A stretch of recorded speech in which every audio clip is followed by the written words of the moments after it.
Hi everyone, we are Lina Miranda, Sergio Moncada, Luis Rodriguez, and Gustavo Torres, and we are talking about waste electrical and electronic equipment, or WEEE. Okay, so first of all, and to begin with this presentation, it is important to define what electrical and electronic equipment, also known as EEE, are. So, according to the European Union, EEE are defined as all devices that need electrical current or electromagnetic fields to function, as well as the devices necessary to generate, transmit, and measure these currents. However, according to the STEP initiative, there are global differences in the understanding and application of this term, both in the legislation on the management of this waste and in the daily use of the word. For example, in Colombia, the official definition of EEE on waste electrical and electronic equipment, or also known as WEEE, is established in the 4th article of the 1672 of 2013 law. So, according to the law, waste electronical and electronic equipment, or WEEE, is electrical or electronic equipment at the time it is disposed of or discarded.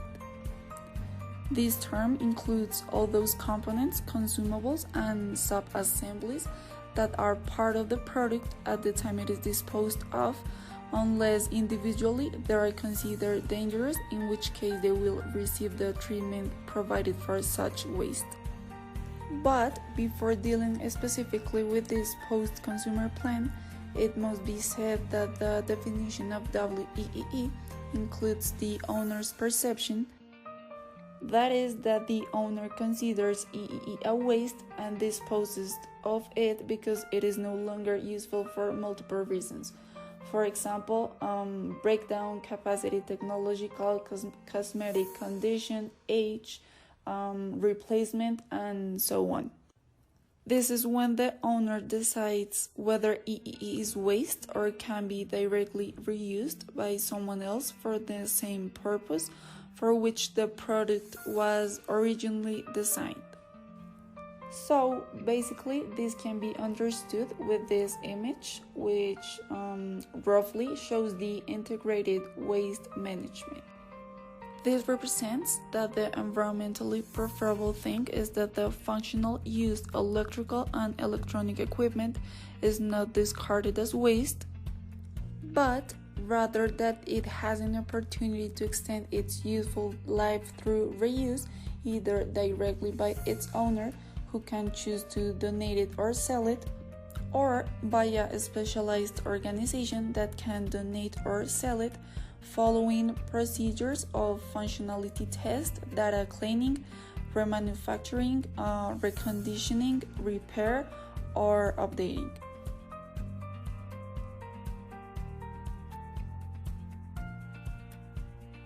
Okay, now in terms of hazard characteristics, the composition of waste electrical and electronic equipment, WEEE, is very diverse and can contain more than 1,000 different substances, which fall under the categories of not dangerous and dangerous.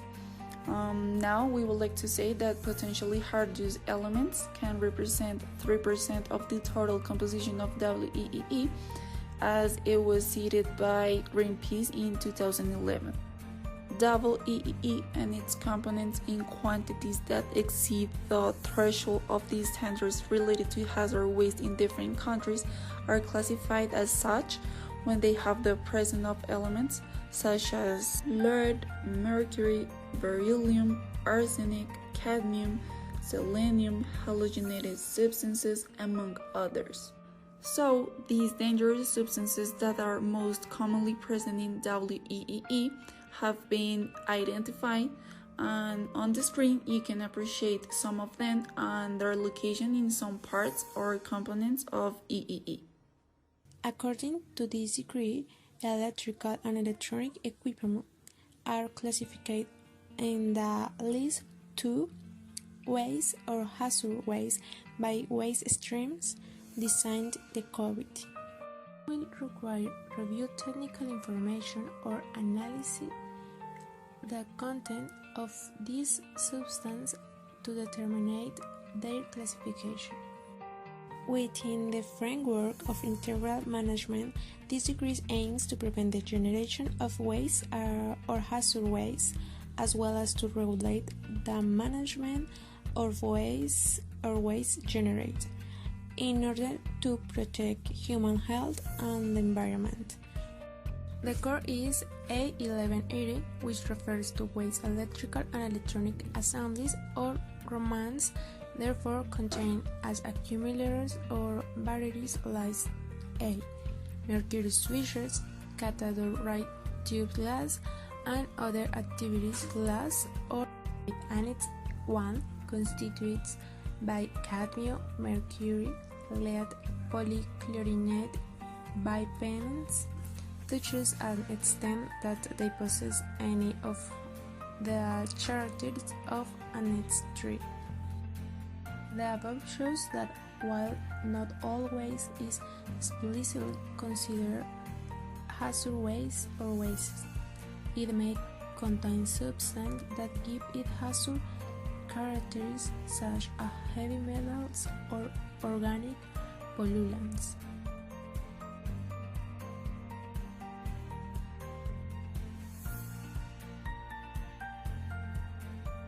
Resolution 1512 of 2010. This resolution establishes the characteristics and elements that must audit the system of self-collection and environmental management of waste, of the controls of the collection and final disposal of the waste in the same way indicates the obligation of the supplier and consumer. Law 1672 of 2013.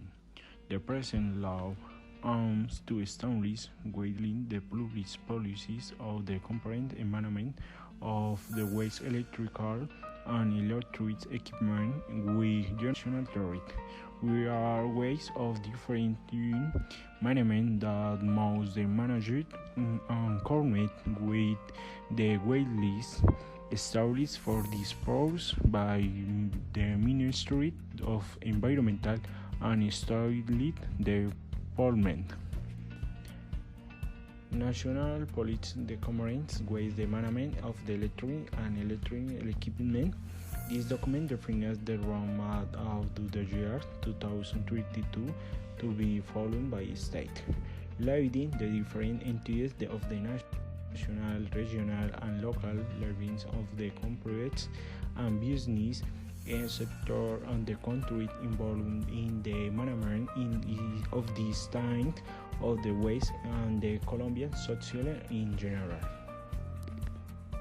Decree 284 of 2018.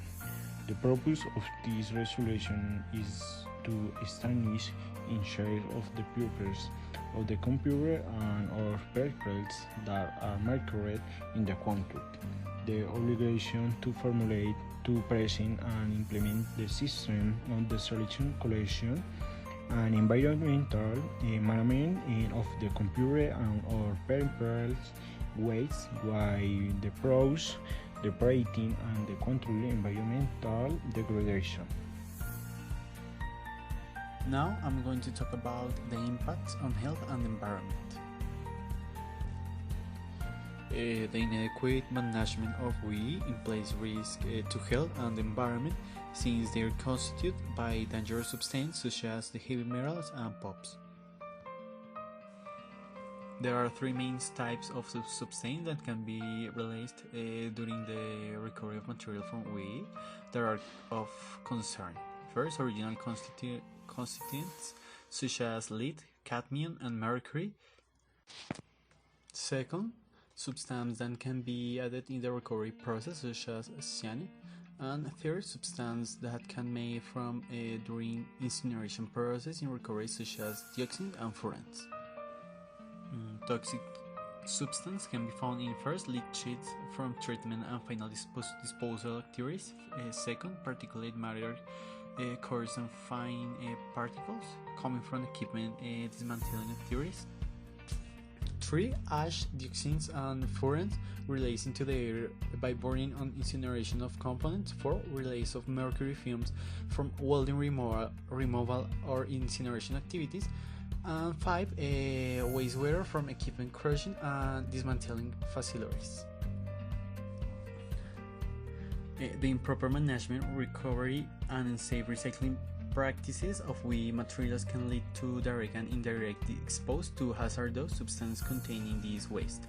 Some occupational risks associated with direct exposure to WEEE are skin exposed to dangerous substance, inhalation of particulate matter, ingestion of pollen and dust, and these problems are very common in countries like Colombia, where material recovery practices and techniques are inadequate, unhealthy, and unsafe. For example, burning in open environments and the low temperatures to recover components such as copper cables release toxic fumes that contain dioxin, furans, and metal from solder such as lead and tin. During the informal recovery of WEEE materials, it's usual that the rubber and tears are used improperly for burning, as well as strong acids and cyanide, which implies exposed to toxic and health hazardous substance. It must be said that on an ecological level, the inadequate management of WEEE leads to the contamination of water, soil, and air, which consequently can affect the health of the communities surrounding to the recovery site. The release of hazardous chemicals into the environment can lead to bioaccumulation, food contamination, and widespread environmental contamination.